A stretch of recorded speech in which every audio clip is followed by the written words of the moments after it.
So we're here today in the CityLine test kitchen powered by GE Cafe.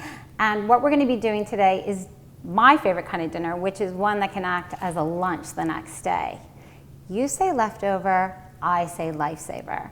Take this mushroom cheddar chowder. It's a super easy dish. And if you serve it with a big salad with lots of vegetables or a grilled sandwich, you've got a great dinner. The next morning, if you warm a thermos and fill it with the soup, you've got a great lunch ready to go. Okay, so first what we're going to do is I've already pre-melted about 3 tablespoons of butter here, and we're going to add about 3 cloves of minced garlic, as well as 1 minced shallot. And what we want to do is kind of just saute these up in the butter until they're nice and fragrant. So say about 1 to 2 minutes. And you've got the pot probably over about medium heat will be best, medium to low heat. And once you have them nice and fragrant, what we're going to do is we're going to toss in some vegetables here. I've got some celery and carrot that I've sliced up nice and fine. I actually like to use purple or white carrot because, frankly, my daughter loves anything that is purple or pink. So she gets a kick out of seeing purple carrots. So we're going to add these veggies in, and we're going to cook them for about 3 to 4 minutes until they're tender crisp. Okay, so now these guys are all happy and good. They're nice and crisp and tender. And so what I'm going to do is I've got about 1 pound of mushrooms here. And what's great about this recipe is you can use whatever mushroom your family loves. I happen to use cremini, a mix of cremini and portobello, and we're just going to put all of these guys right in here into the pot. And like I said, you can use whatever mushrooms your family loves or whatever mushrooms you have around the house. Now we're also going to add 1 cup of veggie stock as well.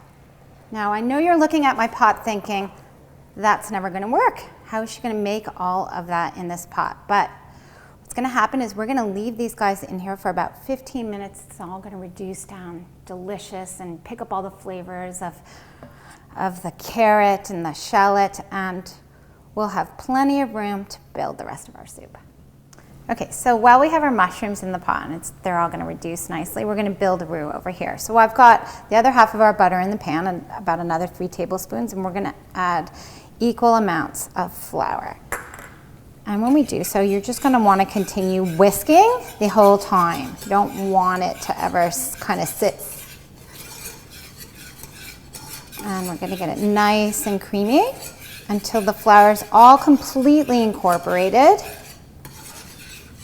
And then I have 1 cup of milk here. I've got 2%, but you can use whatever milk you have in your own refrigerator.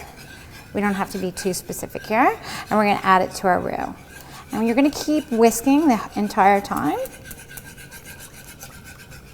as you slowly add it.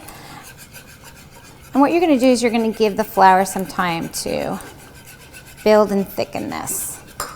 Okay, so we've whisked this for a few minutes on low heat, and this is the kind of consistency we're looking for. It's thickened up lovely, and we're just going to add it right to our delicious pot of mushrooms. And right about now, your kitchen is smelling so amazing, and everyone's getting hungry for dinner. Maybe someone's lying on the floor crying because they're hungry.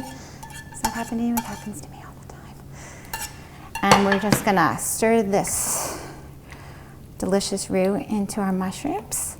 And what you're going to want to do now is add the other half. The recipe calls for 2 cups of vegetable broth, and we're going to add that 2nd cup in right now. And you can also season with some salt and a bit of pepper. And give it a little mix. And you can let this simmer for a few minutes, maybe 3 to 5 minutes. Okay, so we've let this baby simmer for about 5 minutes and it's ready to go. And what I love about this dish is the fact that it's just a pot full of mushrooms, and it's something my daughter would normally not eat otherwise. So what we're going to do is, to make it even more appealing to her, is we're going to use our immersion blender, and we're going to do it to a really smooth consistency. That's what my family enjoys. You can do it to whatever consistency your family enjoys. So I'm just going to pop it in, and and mix it to nice and smooth. If you don't have an immersion blender, you can use a regular blender. You're just gonna wanna do it in batches.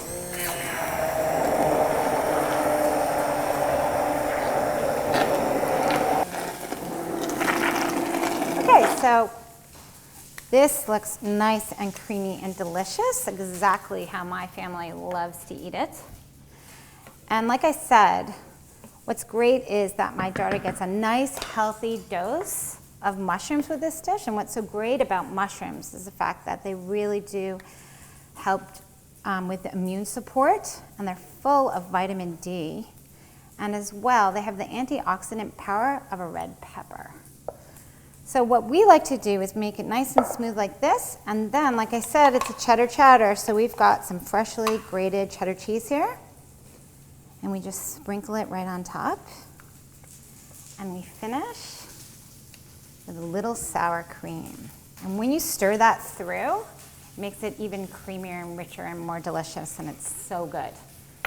And then you can feel pretty good about that mushroom dinner your kids are gonna get for tonight. So I hope you enjoyed this recipe. I hope you enjoyed it in your home, and can't wait to see you soon. Thanks so much.